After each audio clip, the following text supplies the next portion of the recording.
अस्सलाम वालेकुम स्टूडेंट्स। आज हम स्टार्ट करने जा रहे हैं क्वेश्चन नंबर 2 एक्सरसाइज 1.1 का। तो जिसका क्वेश्चन नंबर 2 है which of the following matrices are equal, के नीचे गए मैट्रिसेस में से कौन से मैट्रिसेस जो हैं वो इक्वल हैं। ये जो मैट्रिसेस दिए गए हैं ABCDEFGHIJ, इन मैट्रिसेस में से कौन कौन से मैट्रिसेस जो हैं वो इक्वल हैं। तो इक्वल देखने के लिए इन्हें हम इक्वल मैट्रिसेस की डेफिनेशन को देख लेंगे सबसे पहले। तो आइए हम देखते हैं इक्वल मैट्रिसेस की डेफिनेशन को। इक्वल मैट्रिसेस क्या होते हैं, उसके हम डेफिनेशन को देख लेते हैं। Let A and B be two matrices, A और बी दो मैट्रिसेस हैं। Then A is said to be equal to B. तो ए जो है वो बी के इक्वल कब होगी, if the order of A is equals to order of B, के ए का जो ऑर्डर है वो बी के इक्वल हो, तब दो मैट्रिसेस इक्वल होंगे। उसकी पहली शर्त ये है कि ए मैट्रिक्स का ऑर्डर बी मैट्रिक्स के इक्वल हो। तो हमने जो है वो ऑर्डर जो है वो पहले क्वेश्चन में हमने देख लिया था कि ऑर्डर किस तरह से फाइंड करते हैं। तो उम्मीद करती हूँ कि आपको ऑर्डर की अच्छी तरीके से समझ आ गई होगी। तो ऑर्डर फाइंड करते हुए हम ए और बी का ऑर्डर फाइंड करेंगे। हम देखेंगे कि ए और बी का ऑर्डर अगर इक्वल है तो वो इक्वल मैट्रिसेस की पहली शर्त है। ठीक है जी। नेक्स्ट जो है उसकी शर्त है कोरस्पॉन्डिंग एंट्रीज़ आर इक्वल, कि उनकी जो कोरस्पॉन्डिंग एंट्रीज़ हैं, एंट्रीज़ भी हमने डिस्कस कर लिया था कि जो उनमें नंबर्स दिए गए होते हैं मैट्रिसेस में, जैसे ए में नंबर्स हैं 1 3 -4 2, तो ये इसकी एंट्रीज़ हैं 4 एंट्रीज़ ए की, और बी में भी 4 एंट्रीज़ हैं। तो कोरस्पॉन्डिंग एंट्रीज़ आर इक्वल, ए और बी की जो एंट्रीज़ हैं वो बिल्कुल इक्वल होनी चाहिए। ठीक है जी। जैसे कि हम यहाँ पे एक अपनी एग्जांपल को डिस्कस कर लेते हैं कि ए मैट्रिक्स है, उसका ऑर्डर क्या है 1, और ये 2 रोज़ 1, और ये 2 कॉलम्स 2/2 इसका ऑर्डर है। नेक्स्ट हम देख लेते हैं 1 2 1 2 रोज़ 2 कॉलम्स 2/2 इसका भी ऑर्डर है। तो ऑर्डर जी हो गया सेम, पहले जो इसकी शर्त है वो हो गई पूरी के ऑर्डर जो है दोनों मैट्रिसेस का इक्वल होना चाहिए। नेक्स्ट जो है हमारे पास इसकी हम एंट्रीज देख लेते हैं कि एंट्रीज इक्वल हैं या नहीं। जी यहाँ पे पहली एंट्री है 1, और इधर दूसरी एंट्री भी 1 है, यहाँ पे 3 है। तो 4 - 1 इज इक्वल्स टू 3, और -4 2, तो 4 - 2 इज इक्वल्स टू 2।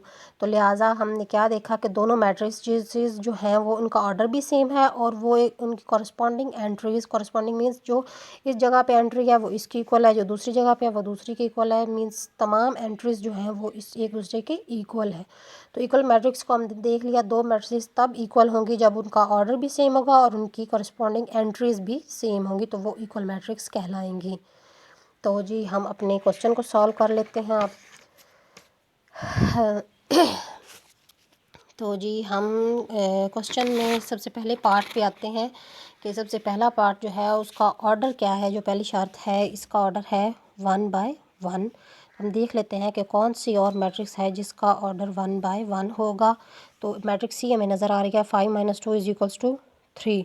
तो ये जो ए और सी है ये मैट्रिसेस इक्वल हैं, तो ये हमारी कंप्लीट हो गई मैट्रिसेस। तो हम क्या लिख लेंगे, A is equal to C, A is equals to C. ठीक है जी। नेक्स्ट हम देख लेते हैं 3 और 5 जो है, सॉरी इसमें ये कॉमा नहीं आएगा, कॉमा गलती से डल गया है। तो इसका ऑर्डर क्या है 1/2, 1/2 इसका ऑर्डर है।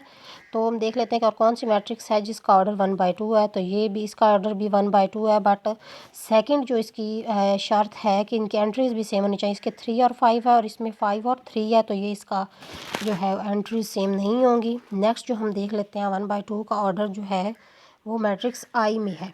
तो आई इसका ऑर्डर जो है 1/2 है, और मैट्रिसेस 3 और 3 5 और 2 3 + 2 इज इक्वल्स टू 5। तो हम क्या देखते हैं कि बी और आई मैट्रिसेस जो हैं वो इक्वल हैं। बी इज़ इक्वल टू आई, तो बी इज़ इक्वल्स टू आई हम लिख देंगे। नेक्स्ट जी हम देखते हैं ये दोनों मैट्रिसेस भी कंप्लीट हो गई। डी 1/2 ऑर्डर है, तो 1/2 ऑर्डर की और हमारे पास कोई मैट्रिक्स नहीं है यहाँ पे। तो हम ई का ऑर्डर देख लेते हैं 1, सॉरी 1 और 2 2 बाय 2 ऑर्डर है इसका ई का। और इसके साथ हम देख लेते हैं कौन सी जो है वो मैट्रिक्स मैच कर रही है।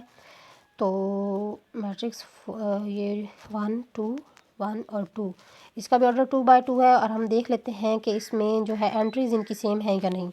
4 0 4 0 6 2 6 2। तो क्या हमने देख लिया कि ई और एच जो हैं वो इक्वल मैट्रिसेस हैं। हम कोई और भी देख लेते हैं इसमें 2 बाय 2 मैट्रिक्स।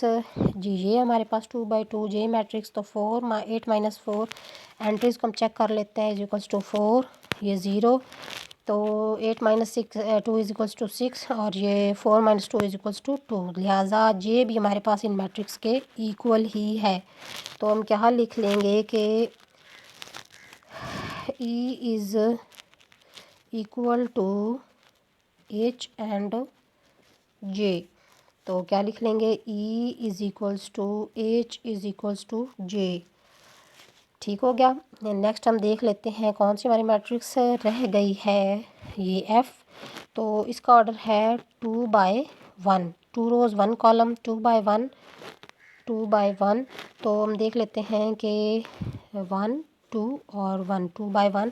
जी का ऑर्डर भी जो है वो 2 बाय 1 है, लेकिन कोरस्पॉन्डिंग एंट्रीज को हम चेक कर लेते हैं। 3 minus 1 is equals to 2 and 3 plus 3 is equals to 6। तो लिहाजा इसकी एंट्रीज भी जो हैं वो बिल्कुल इक्वल है एफ़ एंड जी की।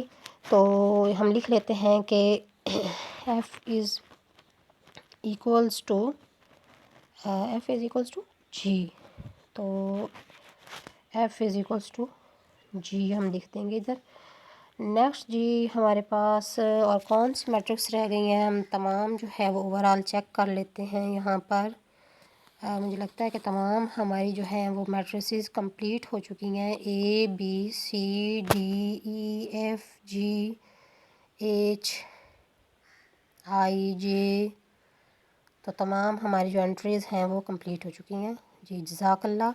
और प्लीज़ चैनल्स को सब्सक्राइब कर दीजिएगा। शुक्रिया।